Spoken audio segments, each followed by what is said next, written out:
I remember so much. The fear and the shock, all the feelings, the joy. I remember the joy, the most incredible, intense, deep happiness. I miss that. It was the worst thing that ever happened to me, and it was the best. I'm a lot better off because it happened, but I wish it never happened. 6 months ago, I had to have brain surgery to save my life. The actual assault took place on December 8th in the area of this... You couldn't tell when I showed up on TV, but I was having trouble with my balance. That was how it started. I'd go to put my pants on, and standing on one foot, I'd stumble, lose my balance. Or washing my foot in the shower, I'd lose my balance and stumble. And it was getting worse. So after a couple of weeks, I went to the doctor. He treated me with medication for an inner ear infection, but the pills didn't work. My balance kept getting worse. So he sent me for an MRI. It was Valentine's Day. As I went in for the test, on the surface I was pretty calm, but inside I knew that something serious was the matter. I put on a pretty good front that I wasn't worried, but I really needed the MRI pictures to tell me that nothing serious was wrong. Later that morning, I was getting my wife some Valentine's Day chocolates when my beeper went off. It was the doctor's office trying to find me to tell me the MRI results. The secretary said on the phone that the doctor wanted me to come in that afternoon to discuss the results. She wouldn't tell me what they were on the phone, just that the doctor wanted me to come in right away to talk about them in person. There was this split instant while my brain figured out what that meant, and then the fear just shot through me. Shock, numbness, tightness in my chest, weak, heavy arms. A zillion things raced through my head all at once.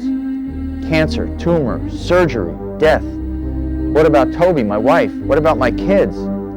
There was this terrible trapped feeling. I couldn't hide, couldn't pretend anymore that nothing serious was wrong. I don't remember how I got home.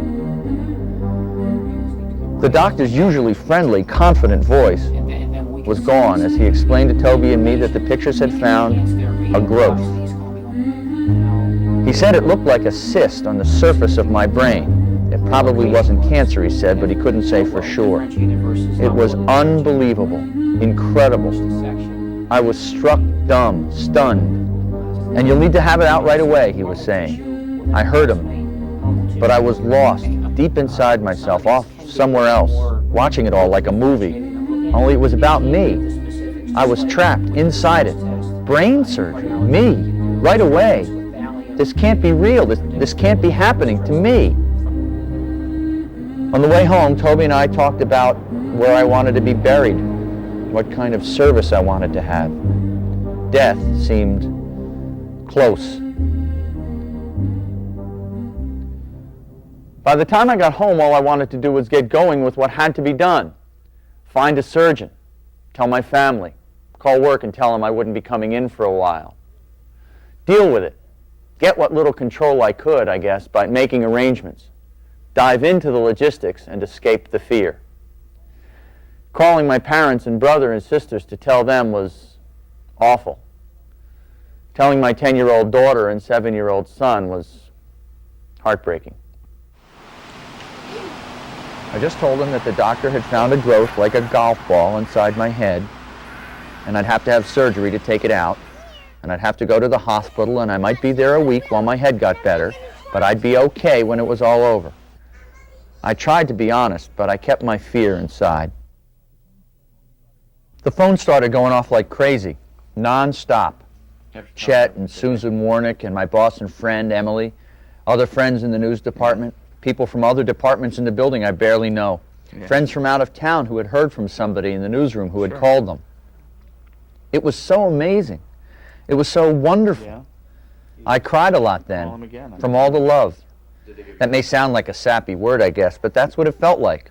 Just so much caring and concern and friendship and warmth.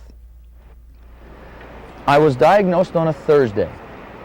Saturday morning, Toby and I went to meet my brain surgeon to really hear for the first time directly from an expert just what I had and whether he could fix it. Several people had told me that Robert Ogerman was the best doctor around for this, and everything about him seemed soothing. His quiet, caring voice. I even remember how his long, soft fingers felt as we shook hands, strong, confident. I remember thinking how these were hands and fingers I could rely on to help save my life. But as he described my MRI pictures, his words just crushed me. Well, these are very good, he said, in a kind of a clinical way. You can clearly see the tumor here. I literally could feel myself sinking, my chest getting tight. Tumor! Tumor! And you can see here where it's in the cerebellum, he said in that voice. That's this part of the brain right here. In the brain. Not outside it on the edge as I had been told. In it. Inside it. It felt like getting punched in the chest.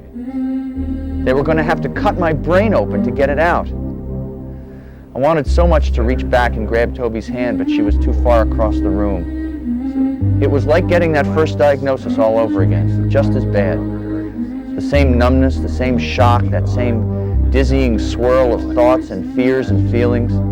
We talked about whether it was cancer. He didn't think it was, by the way things looked in the pictures, but he wouldn't know until the operation. As we left, I felt that trapped feeling all over again. I just couldn't believe this was happening to me. But it was. It was real. In 3 days, I'd be back at Mass General for brain surgery. In 3 days, I'd be coming back and I'd check in and get rolled down to an operating room and count backwards from 100 while they put me to sleep. And maybe I'd wake up and be okay. And maybe I'd wake up and not be okay. And maybe I wouldn't wake up. It was such an awful time.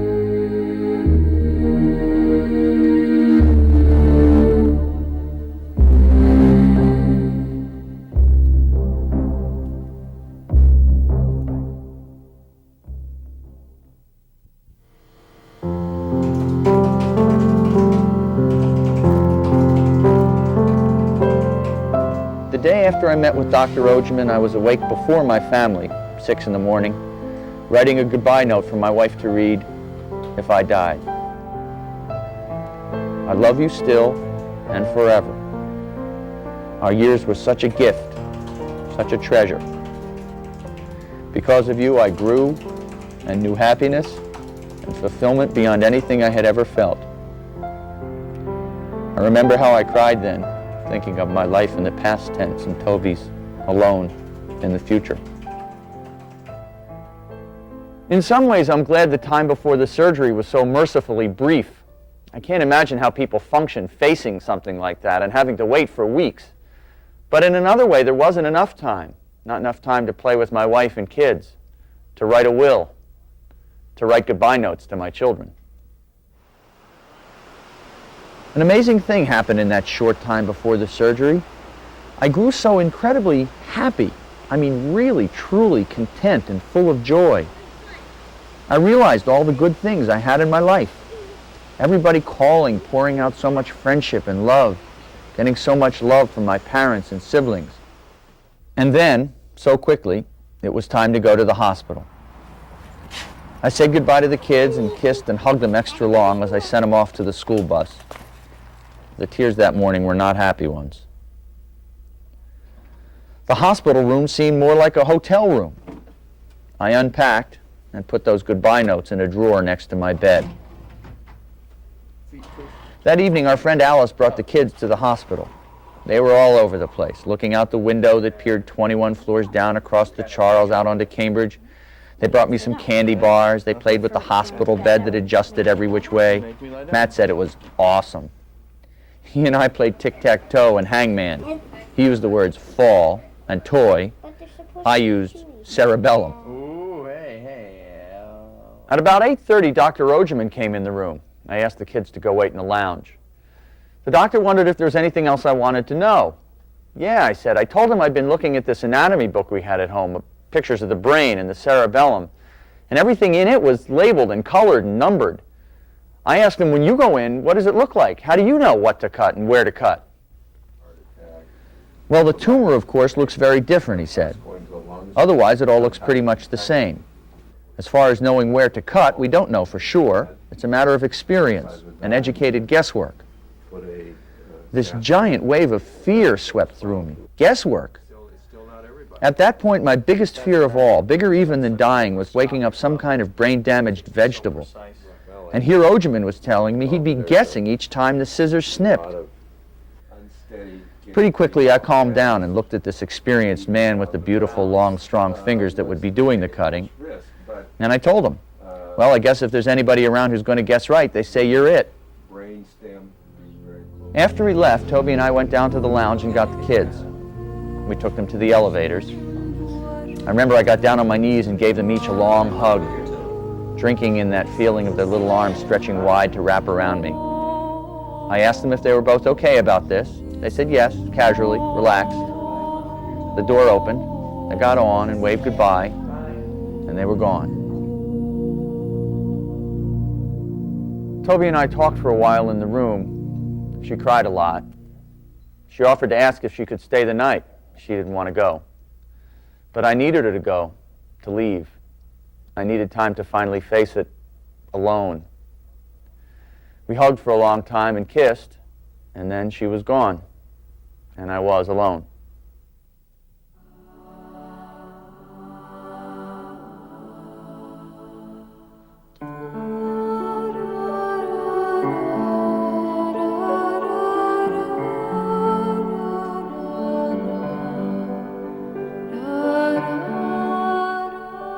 The room was quiet, calm. I wasn't afraid. I felt peaceful. This terrible crucible of the past few days had forced me to think things through that you never really have the time or energy or guts to sit down and face. I discovered I had a pretty good life. I had a wonderful wife and the two most amazing, well-adjusted, happy kids. I had discovered how much people cared for me. It all felt so good. Just before midnight, I wrote a note to Toby and my parents and friends who would all be in the room in the morning waiting. My family, my friends. I go to sleep tonight on what could be the most frightening night of my life, full of more joy and peace and love and contentment than I have ever known. The absolute demand of facing the important things in my life that staring at my death has forced me to do has not led to fear, though, yes, there's been some of that. But mostly it has led to realizations of the growing up I've done, of the love I've given and finally started truly getting. What could have been the most terrifying time in my life, this night before this real and awful test, is instead one of the fullest, happiest times I've ever known. Not without fear or worry, but so much more full of true, profound love and spiritual contentment than anything else. I can't wait to bring this new joy and energy into all your lives with me, because the gifts this test has given me are going to make the rest of my life a great place to be. See you all through the cobwebs real soon. With love more complete and profound than meager scribbled words can possibly make you know. David.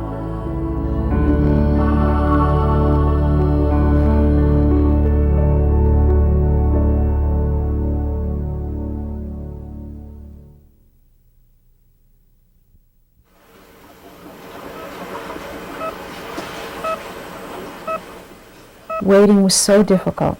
The surgery started at 7:30 in the morning. I was waiting in David's hospital room with two of my closest friends, David's brother and his parents. Most of the morning we all tried to make small talk, though it was very difficult to pay attention. Once I remember I caught my mother-in-law's eye, and I guess she could read what a hard time I was having. She came over and put her arm around me, and I just started sobbing, saying over and over again, "I'm so scared, I'm so scared." When David's family went to lunch, I asked my friend Andy how his religion explained tough times like this. And I felt so jealous as he described the comfort it gave him. That's what made me decide to go down to the chapel. When I got there, as soon as I sat down, I felt this sudden and wonderful wave of comfort instantly. I just knew. No matter what happened during the surgery, even if the tumor was malignant, David would be okay. It was the first time in a week since we got that first call from the doctor to come in that I felt optimistic. Then when I got back to the hospital room, my brother-in-law told me that Dr. Ogerman had called to say the tumor was out and David was okay.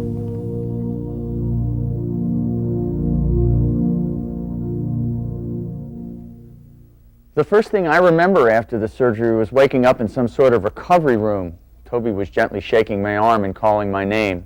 I remember how much happiness and relief there was on her face. "It's benign," she was saying. "Can you hear me? It's benign. You're going to be okay." I remember this huge wave of relief and choking up with tears. And it was over. I was awake. I was alive. That's pretty good. Try the other button. I turned 41 14 days after the surgery. We had a party. What's a nice day? Toby ordered a cake with a brain on it, and we put a golf ball on where the tumor had been. And it was great to laugh at it. Amazing how fast after I got home that we started to put it behind us. Ever. Looking through the cards and letters I got, I saved them all. It all seems so far away and unreal. But at the same time, everything comes flooding back. The turmoil and the powerful feelings and the scariness and the love, the incredible intensity of it all. It's funny, but I miss that in a way. I miss the intensity. All the feelings were so strong. The fear and the shock were awful. But the love and the joy and relief were sweeter than anything I've ever known. I wish I could feel those feelings again. But the intensity's gone now. Naturally, I suppose. So except for when I look through this stuff, I really can't summon those feelings back. Now and again, I'll just get this wave of celebration and elation that I'm okay, that I'm here, that I'm alive. Sometimes I feel so lucky that I'm still around to hear the happy musical chirp of my kids' voices, or smell freshly mowed grass, or see the love in Toby's eyes, or just look up at a clean blue sky. I was working on a good case of midlife crisis before all this hit, but that is gone. I mean, totally gone. That's probably the biggest change, I think. I'm happier, more content. Things don't bother me as much as they used to. Guy cuts me off in traffic, or a story at work doesn't go too well, or I have an argument at home. Hey, like they say, it's not brain surgery. I guess it just gave me a better look at the big picture of what matters in life. A lesson in perspective.